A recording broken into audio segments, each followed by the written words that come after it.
pessoal, sejam bem-vindos à nossa aula sobre a trilha Raízes do Mundo. Hoje, eu, professora Sabrina, vou estar trabalhando com vocês gestão da água. E o que nós vamos trabalhar dentro dessa gestão? Vamos conhecer um pouco do Paraná, como que está no mundo, no Brasil e no nosso estado de Rondônia.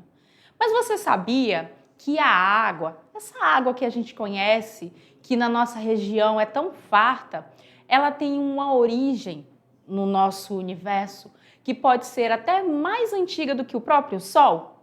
E o mais interessante, a água que a gente consome, ela provavelmente chegou ao nosso planeta quando ele ainda estava em formação, através de asteroides.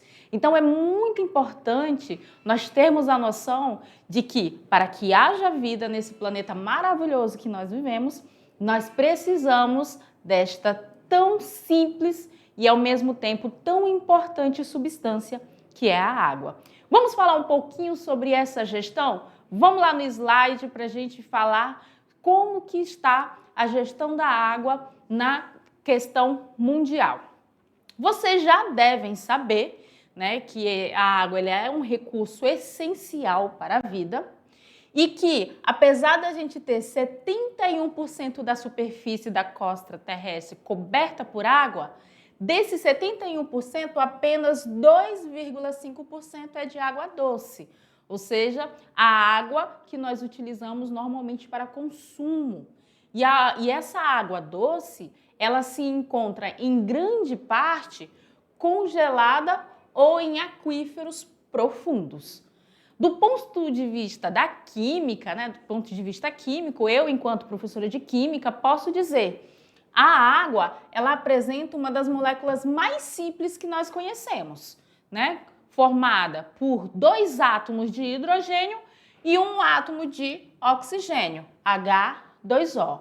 Só que essa molécula, apesar de simples, ela possui propriedades físico-químicas únicas que possibilitam a existência de vida no nosso planeta. Por ela ser tão importante, a humanidade sempre buscou ao longo da nossa história ter tecnologias para poder captar, armazenar e distribuir esse recurso.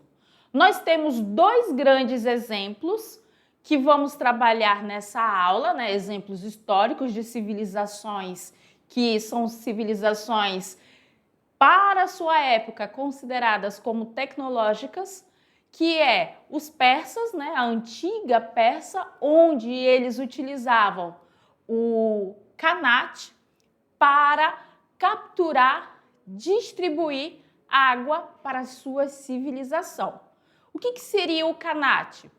Eles são dutos subterrâneos que eram escavados no solo, fazendo com que a água fosse transportada de aquíferos localizados em regiões montanhosas até as áreas mais baixas, onde se encontravam as vilas, as cidades e as áreas agrícolas desse povo persa. Como que funcionava esses kanat, né? O funcionamento ocorria em 3 etapas principais. A primeira etapa, lógico, é a captação da água subterrânea. A gente está falando, gente, da captação de água que já existiam em aquíferos ali subterrâneos, localizados em montes e montanhas ao redor desses vilarejos. Então, eles começavam ali em uma área onde existia um aquífero, uma camada subterrânea de rochas ou sedimentos que armazena água, e ali é o ponto inicial da escavação. Eles escavavam um poço profundo para alcançar essa água que estava armazenada no subsolo. Então, a água normalmente que é originada aí pela infiltração das chuvas ou degelo de montanhas, era captada através da escavação desses poços. Depois que eles escavavam, eles começavam a fazer a construção de túneis para conectar esse poço com as suas cidades, com os seus vilarejos. Esses poços, eles eram construídos de forma de túnel horizontal, com uma leve inclinação para conduzir a água até as regiões mais baixas. Eles poderiam ter vários quilômetros de extensão. Durante a construção desses poços, são feitos poços verticais ao longo desse trajeto, que serviam para ventilação dos túneis, retirada de materiais escavados e manutenção do sistema, desses túneis que eles iam fazendo. Esses poços são visíveis na superfície como uma sequência de pequenos buracos alinhados no solo. E a saída da água? Quanto à saída da água, lá no final do túnel, a água chegava naturalmente à superfície devido às inclinações do canal.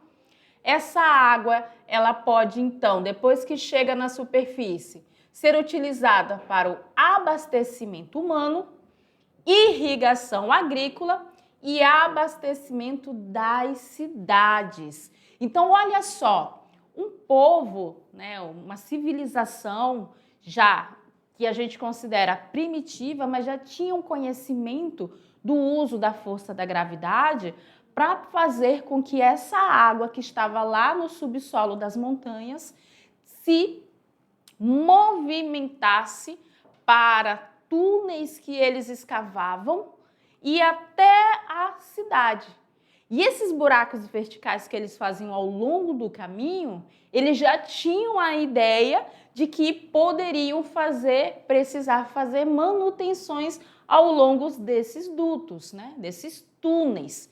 Então, nós já temos todo um conhecimento que hoje, para a gente, a maioria de nós nem se preocupa tanto, porque você chega na sua casa, abre a torneira e você já tem a sua água proveniente na nossa região de poços semi-artesianos, poços também cavados dentro de quintais e em algumas localidades também provenientes de estações de tratamento de água. Mas imagine todo o raciocínio de você identificar que existe bolsões de água em subsolos e pensar, não, se a gente começar a escavar lá do Monte Chico Mendes, lá ali em Ouro Preto, vamos fazer túneis, né? Vamos fazer um poço. No fundo desse poço a gente vai fazer túneis e fazer com que a água ali daquele subsolo chegue até a cidade de Ouro Preto e abasteça todo aquele local. Foi basicamente isso que esses povos fizeram, só que não eram apenas túneis curtos. Eles poderiam ter vários quilômetros de distância até atingir não só as cidades, mas também os campos agrícolas e outras áreas que precisavam desse abastecimento. Então, isso aqui é uma gestão de água. Eles fizeram ali todo um planejamento para poder fazer uso de uma água que já existia em determinado local. Tranquilo até aqui? Mas e aí, quais são os conceitos científicos que estão relacionados em toda essa estrutura que foi montada pelos persas? Vamos lá para a gente falar um pouquinho da ciência presente na construção dos Qanat. Então, olha só, a relação com os conceitos científicos e químicos nós temos que, embora os Qanat tenham sido desenvolvidos muito antes da ciência moderna, eles envolvem diversos princípios científicos importantes. O primeiro deles é a infiltração da água no solo. Nós vivemos numa região onde nós temos uma temporada de estiagem, né? O que acontece com os poços, para quem tem poço em casa nesse período? Normalmente, se não é poço artesiano, é uma época do ano em que esses poços têm tendência de secar. Por quê? Porque a falta de chuva faz com que nós não tenhamos a infiltração da água no solo. Então, esse conhecimento científico, ele já está envolvido quando a gente trabalha com a captura de água através de poços, o que também é utilizado aqui pelos povos persas, né? Nós sabemos que a água da chuva, ela infiltra-se no solo e é armazenada em aquíferos subterrâneos. Esse processo faz parte do ciclo hidrológico. Nós temos a filtração da água também. Por quê? Porque a água da chuva cai aqui, ó, na superfície do solo. Essa água, até chegar lá nos aquíferos, o que acontece com ela? Ela vai passar por uma filtração natural. Por quê? Porque para chegar nesse local de armazenamento, ela passa por diversas camadas de solo e rochas. E isso faz com que ocorra essa filtração, removendo as partículas sólidas. Esse processo melhora a qualidade da água antes dela chegar ali na superfície. E um outro processo também que ocorre é a dissolução de minerais. Durante esse percurso subterrâneo, a água ela vai dissolver diversos minerais que estão presentes nas rochas pelas quais ela vai passando pelo caminho. Minerais como cálcio, magnésio, ferro. Isso vai influenciar nas características químicas da água. Ai, professora, quais características? O seu pH, a sua dureza e, lógico, a presença dos sais minerais. Mas só os persas já tinham esse pensamento de ter uma rede de distribuição de água? Não, nós temos também os aquedutos romanos, que foi um grande sistema de abastecimento de água. Eram canais, e estruturas de transporte de água construídos para levar a água de fontes naturais localizadas em regiões mais altas. Olha novamente a ação da gravidade ali sendo utilizada para, digamos assim, sanar uma necessidade do homem. Então eles tinham ali como objetivo levar essa água que nascia lá nas nascentes das montanhas até as cidades e os centros urbanos. E aí nós temos um nome de aqueduto que vem do latim aqua, que significa água, e ductus, que vem de condução. Ou seja, eles estão falando de condução de água, conduzir a água das nascentes até as cidades. Esses sistemas começaram a ser construídos por volta do século IV a.C. e foram fundamentais para o crescimento das cidades romanas. Aqui é uma representação feita pela IA de como seriam esses aquedutos romanos. Aqui a água sendo distribuída para várias localidades através do uso da gravidade, extraindo a água lá das nascentes e levando para os centros urbanos. Um dos exemplos mais conhecidos é o aqueduto de Segóvia, que ainda está preservado na atual Espanha.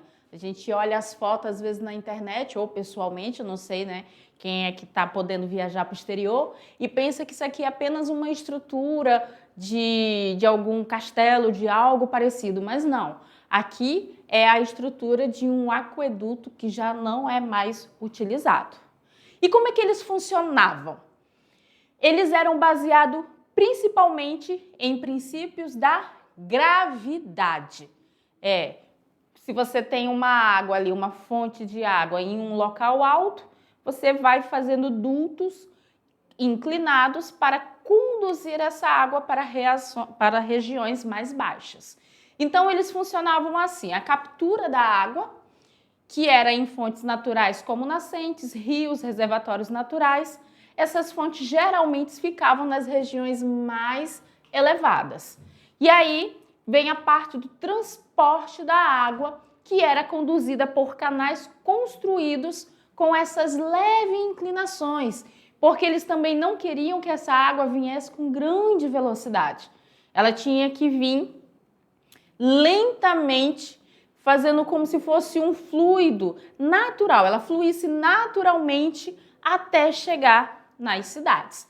Esses canais, eles podiam ser subterrâneos, canais cobertos ou estruturas elevadas, como arcos de pedra. As estruturas elevadas eram utilizadas quando o terreno possuía vales irregulares. E aí eles precisavam fazer uma leve estrutura mais alta para poder dar continuidade nos aquedutos. E a distribuição? Quando a água chegava à cidade, ela era armazenada em reservatórios, tá? Chamados castella aquae. A partir desses reservatórios, a água ia ser distribuída. Ela iria para fontes públicas, banhos públicos, casas das famílias mais ricas, lógicos, né? Jardins e áreas agrícolas. Quais são os conceitos químicos que a gente pode identificar aqui? De conceito científico, a gente já viu o uso da gravidade, né? É o princípio tanto que os persas usaram como aqui os romanos. Mas eles também têm outros conceitos que estão ali relacionados. Os romanos eles já tinham uma preocupação com a qualidade da água, então eles preferiam captar a água em nascentes naturais porque eram consideradas mais puras. Aqui nós também temos a dissolução de minerais ao longo do percurso, como também ao longo do armazenamento dessa água que era filtrada ali das chuvas. Sedimentação. Para evitar o acúmulo de sedimentos, alguns dos aquedutos possuíam tanques de decantação. O que é a decantação, galerinha?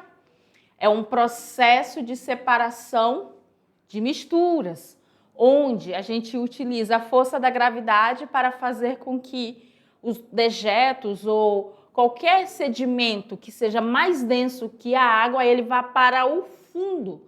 Então, essas partículas sólidas, elas iam se depositando no fundo antes da água seguir o seu caminho. Isso aqui é um processo de decantação. Ele está relacionado ao nosso conhecimento químico e nós vimos, né, esse tipo de processo lá em separações de misturas. E o Brasil, como é que fica a questão da água no nosso país? Gente, o Brasil ele possui cerca de 12% da água doce da superfície do planeta. Mas a sua distribuição ela é um pouco desigual entre as regiões. Nós sabemos que nós temos regiões onde a seca prevalece e outras regiões que têm uma grande abundância de água. Então, o Sistema Brasileiro de Gestão de Água, ele é organizado por bacias hidrográficas, que são áreas onde toda a água da chuva escoa para o mesmo rio principal. Dentro desse cenário, nós temos a presença das ETAs, que são áreas que vão fazer o tratamento de água para o abastecimento das cidades. Como eu falei, nem todas as cidades brasileiras têm esse abastecimento. E ainda nós temos situações de cidades que têm o abastecimento, mas não para todas as áreas urbanas. O que tem dentro, quais são os processos que ocorrem ali dentro de uma estação de tratamento de água? Nós temos 5 processos principais: a coagulação, a floculação, a decantação, a filtração e a cloração. Eu queria falar aqui rapidinho uma coisa que é muito importante sobre esses processos químicos, porque, desculpa, vocês sabem que a gente tem ali que o pH ideal para a água de consumo é o pH neutro, ou seja, o pH 7, certo? E se você for observar os rótulos de garrafas de água mineral, normalmente o pH está sempre um pouco abaixo do 7 e não tem problema nenhum. Por quê? Porque aquele pH ali é pela presença de minerais, pela presença de várias substâncias naturais da própria água ali, da sua fonte de captura. Já se a água que vem da estação de tratamento aqui de uma ETA, né, tiver pH ácido, aí é um problema, porque indica que ficou resquício de produto químico durante o processo. Não é comum, mas se acontecer, esse daqui é um problema. A água mineral não é. Tranquilo? Então vamos continuar na nossa aula. E aqui na região norte, como é que fica a gestão da água? Todo mundo fala que a nossa região é uma região rica, né? Nós temos aí a Bacia Amazônica, que é o rio principal da nossa região. Apesar da gente ter uma grande quantidade de água disponível, muitas comunidades enfrentam dificuldade ao acesso da água, mas não é qualquer água, da água tratada. Além disso, os povos amazônicos desenvolveram conhecimentos tradicionais sobre o manejo da água e do território, onde nós temos construções de canais, manejo de áreas alagáveis, né? Ali as pessoas constroem suas casas já flutuantes para poder conviver com essas mudanças. Tem o controle natural de drenagem. Todas essas práticas mostram que o conhecimento que é adquirido, passado dos nossos ancestrais até nós, desenvolvem princípios científicos, mas que nós também conhecemos como senso comum. Por quê? Porque eles não foram formalmente descritos pela nossa ciência moderna.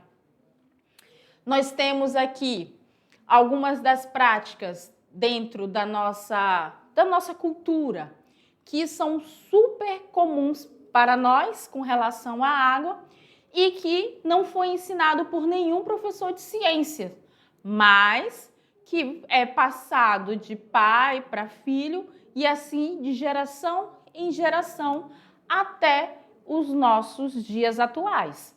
E aí, quando a gente começa a ter outros conhecimentos, vai para a escola, vai aprendendo outros métodos científicos, a gente vê que tem muitas coisas que nós já fazemos, mas não sabíamos o nome.